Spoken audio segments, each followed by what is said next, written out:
आज मैं बात करूँगी एक छोटे से प्रोसीजर्स के बारे में जो हम गायनी में यूज़ करते हैं या ख़ास तौर पे इनफर्टिलिटी के पेशेंट्स में ये प्रोसीजर किया जाता है। ये प्रोसीजर है हिस्ट्रोस्कोपी। ये एक सिंपल सा प्रोसीजर है जिसमें कैमरा डाल के आपके बच्चेदानी के अंदर की सतह का मुआयना किया जाता है। देखा जाता है कि कोई उसमें इरेगुलरिटी तो नहीं है, कोई एबनॉर्मेलिटी तो नहीं है। ट्यूब्स को देखा जाता है, आपकी सर्विक्स को देखा जाता है, तो आपके बच्चेदानी के अंदर के माहौल को चेक किया जाता है जिसके अंदर प्रेगनेंसी ठहरती है।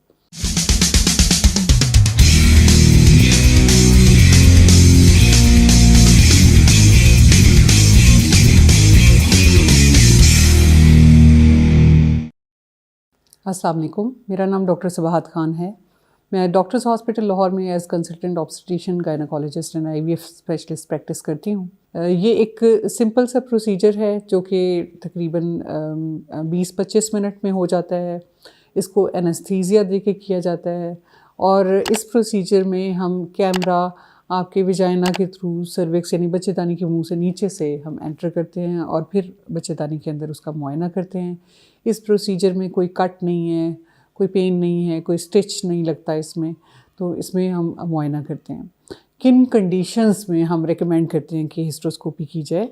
ऐसे पेशेंट्स जिनको काफ़ी अरसे से इनफर्टिलिटी हो और उसकी वजह पता ना चल रही हो कि क्या रीज़न है कि प्रेगनेंसी नहीं ठहरी, तो हम बच्चेदानी के अंदर की सतह का मुआयना करते हैं कि उसमें कोई प्रॉब्लम तो नहीं है।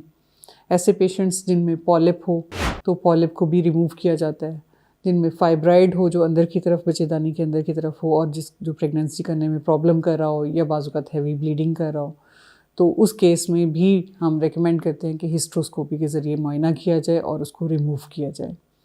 ऐसे पेशेंट्स जिनको बहुत हैवी ब्लीडिंग हो रही होती है और रीज़न पता नहीं चल रही होती, उनमें भी हम हिस्ट्रोस्कोपिकली हम यूट्रस की लाइनिंग का पीस लेके उसको चेक करते हैं, जिसे एंडोमेट्रियल बायोप्सी कहा जाता है।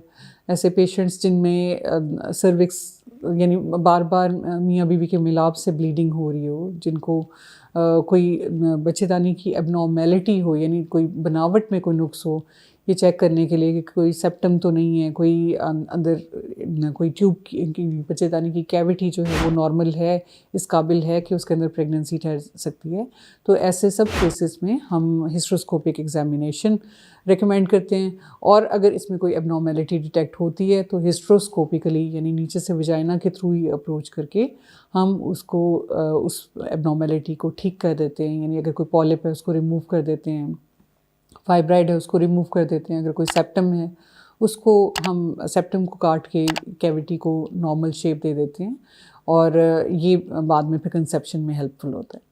इस प्रोसीजर को कब करवाना चाहिए? जब आप पीरियड्स से नहा के फ़ारिग हों, यानी डे 6 से लेके डे 12 तक, तब हम इस प्रोसीजर को प्लान करते हैं क्योंकि उस वक्त हमें कंफर्म होता है कि प्रेगनेंसी नहीं है, पीरियड्स आपको आए होते हैं, तो उस टाइम पे इस प्रोसीजर को प्लान किया जाता है। ये प्रोसीजर गायनेकोलॉजिस्ट करते हैं, अंडर एनेस्थीसिया करते हैं और जब ये प्रोसीजर किया जाता है तो अक्सर पेशेंट्स मुझसे पूछते हैं कि इस प्रोसीजर के बाद कितना रेस्ट हमें करना चाहिए या क्या एहतियात करनी चाहिए। तो जो केयर आपको करनी चाहिए इस प्रोसीजर के बाद वो ये है कि आपको चाहिए कि 2 दिन के लिए आप रेस्ट कीजिए, कोई हैवी वर्क ना करें, कोई हैवी काम ना करें, कोई हैवी एक्सरसाइज ना करें। आप 2 हफ्ते तक मियाँ बीवी के मिलाप से परहेज़ करें और इसके 1 माह के बाद आप प्रेगनेंसी के लिए ट्राई कर सकते हैं। इस प्रोसीजर के बाद हल्की सी स्पॉटिंग यानी थोड़ा सा खून का दाग लग सकता है या थोड़ी सी ब्लीडिंग भी हो सकती है जो कि 1 हफ्ते तक जारी रह सकती है, उस पर परेशान नहीं होना, ये नॉर्मल है।